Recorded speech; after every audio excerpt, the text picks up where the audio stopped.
new episode of Art Talks. Today, we delve into the life and vision of Hassan Fatih. Thanks for joining us. Hassan, let's start from the beginning. What did Egypt mean to you before you ever saw it? Egypt was a homeland I never truly knew. It was a dream moved from whispers. My father's voice spoke of field and fever, my mother's of golden days. In my mind, it stood as a paradise, drowning in shadows. I am destined to save it. You initially pursued a different path, didn't you? Yes, I wish to follow the path of soil and seed, to heal the land with agriculture. But that door was closed to me. Instead, fate led me to architecture. If I couldn't nourish the land with crops, I would shape it with stone and sand. And in Talca, you saw something that deep affected you. Misery in its truest form. I saw people suffocating in the wretched halls of clay. The state was indifferent to their suffering, but I was not. My family's farm bore similar scars. I couldn't turn away. I forced their hands. Change had to begin there. Change through architecture? Through simplicity, through the earth itself, mud, brick, stone, wood, these humble elements carried wisdom within them. They were our past, and I believe they should be our future. But war disrupted your vision. I took from me the very means of making shelter. Wood vanished. I was left with only bricks. But the knowledge of working with it had faded. Artisans struggled, and hope dimmed. Then in Nubia, I found the past alive. The people were built without scaffold and artifice, raising walls of dust and time. I saw in their hands the key to Egypt's salvation. Your work with the Red Crescent was a test of the belief, wasn't it? Yes, Elsbeth El Bastri had drowned, and the Red Crescent called upon me. I built them a house, a sanctuary of the land itself, but they dismissed my methods, preferring concrete to craft. The house fell, its bones were weak. It was proof our old ways had been right all along. Perhaps your most ambitious project was the new government. What was the challenge there? 7,000 souls, all torn from their past. They had lived among the tombs of the dead, but plundering could no longer sustain them. The government ordered their exile, but where would they go? They needed more than walls, they needed home. And how did you approach such a monumental task? I lived their lives, their customs, their grief.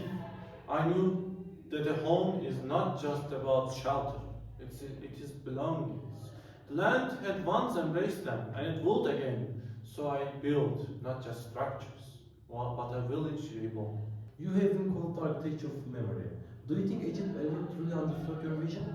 Egypt has always known my vision. It was never mine alone. It was hers, buried in her soil, in her history. I only uncovered what was waiting to be remembered. Thank you, Mr. Fatih, for your coming and your answers. We will see you next week.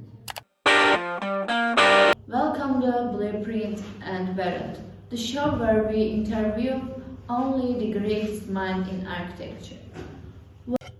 Welcome Helen Butur, and thank you for joining us. Today we are discussing globalization, its progress, its flaws, and the cultural dilemmas it presents. Our guest is the renowned cultural theorist and urban scholar. Thank you for having me. I am looking forward to our conversations. We describe globalization as both a force of progress and a source of destruction. Can you elaborate on this paradox?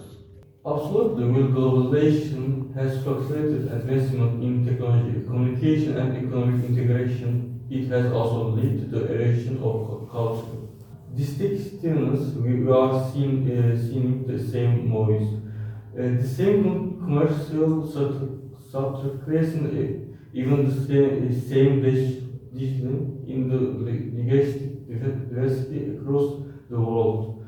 It is as if humanity is converging into a single consumer-driving culture, losing the richness of its unequal tradition along the way. You talk about struggle of emerging notions between modernization and cultural preservation. How do they navigate the challenge? It's a difficult balance on the one hand. A nation's culture has formed the backbone of the identity. On the other hand, modernization often requires the embracing scientific, political, and economic foreign works. The nation contradict traditional practices. Some cultures manage to introduce their heritage with modern advancements, but others find themselves forced to abandon their roots entirely.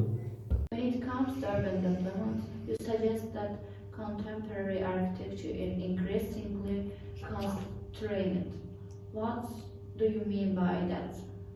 Modern cities are shaped by technological efficiency rather than cultural expression. Architecture today is cast between two experiences. Either it protects touch protection, or it masks the immersive nature of urban expansion with superficial design elements. As a result, we are losing meaningful design distinctive urban space. How has this shift impacted major metropolitan areas? In the 1960s, many cities still returned their historical urban fabric. However, over the past few decades, we have seen large-scale transformation driven by economic interests. High-rise development and sprawling highway now dominate. Fewer seizing financial gain over community-centric city planning. The result is an urban landscape that feels interestingly detached from its cultural origin. Let's discuss the avant-garde. You suggest that it once played vital role in modernization, but has science lost its impact? Why is that? Historically, the avant-garde was deeply connected to cultural progress. In the early 20th century, movements like Futurism, Constructivism, and Neoplasticism allied with modernization, promise of liberation and innovation. However, by the 1960s, economic and political instability created a demand for stability. Or radical transformation, this shift led to the avant-garde losing its relevance and as a tool for cultural relations. You argue that modernization is no longer inherently liberating. What changed? Two major features. First, mass culture is now dominated by corporate media, which has unprecedented power to shape public perception between 1945 and 1975. Alone television's societal influences grow exponentially. Second, modernization now presentation theaters. Whatever the other nuclear, proliferate environmental clubs or other crises inside of a force for human advancement. Modernization has become a system that perpetuates its own risks. Given these realities, does the avant-garde still have a role to play today? That is the challenge. The avant-garde has been absorbed into the very system. It once solved the challenge, and when it presents conversations, it ultimately becomes community field. As long as modernization is tied to mass media and global capitalism, the avant-garde strives to remain a leading force for challenge. A fascinating and thought-provoking discussion. Thank you for sharing your insight with us today. And to the guests at home, thank you for watching. We will see you next week. Have a great night.